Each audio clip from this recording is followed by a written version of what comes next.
Matapos po makuha ng Lakers itong si Marcus Smart. Meron po itong 2-year contract, 11 million US dollar bill.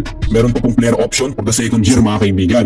Matapos mag-agreed ito nga pong si Smart sa tinatawag po natin na buyout contract with Washington Wizards, hindi na ito pinakawalan pa ng Los Angeles Lakers. Noon pa man nakita naman natin ang Lakers nagbibigay na ng interest dito nga po kay Marcus Smart. Ang nangyari po kasi dito, talagang si Luka Doncic mismo ang nag-repair dito kay Marcus Smart na mapasama po sa lineup ng Los Angeles Lakers. Agad naman din nag-agree dyan ito nga po si LeBron James dahil nga magandang katandem o mabubuo yung sinasabi natin na panibagong trio dito nga po sa Lakers. Kapag sinabi natin si Luka ang nag-repair sa kanya, ibig sabihin caliber player na talagang magaling at maaasahan itong si Marcus Smart. Hindi tayo mapapahiya dyan mga kaibigan. So dahil si Luka ang nag-repair, expected natin nakasama sa starting lineup ito nga po si Marcus. Ang purpose po kasi dyan ng Lakers mga kaibigan, ang kanilang pinaplano, sabihin ko na sa inyo, ay i-expose si Marcus Smart sa mga star player ng Lakers. Tulad na lamang po ni LeBron James, si Luka Doncic, itong si Smart mga kaibigan, kasama pa ang panibagong big man ng sentro nila na si DeAndre Ayton. So ang mangyayari dito mga kaibigan, mas lalakas po ang defensive o yung depensa ng Lakers kapag mga intense and crucial game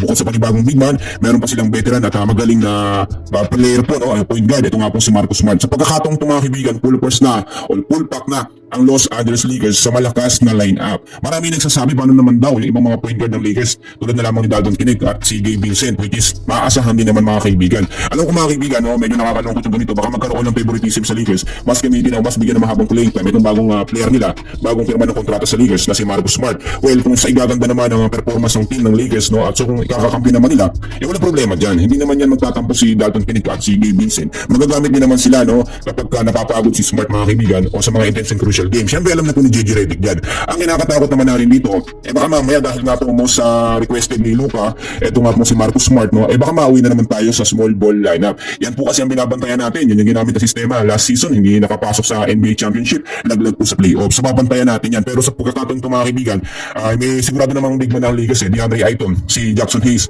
nag-renew pa ng kanyang kontrata mga kaibigan. Ibig sabihin malabo yung sinasabi natin na small ball lineup. Sa ngayon yan muna ang update natin. And please huwag niyong kakalimutan na mag-like and subscribe. Maraming salamat po.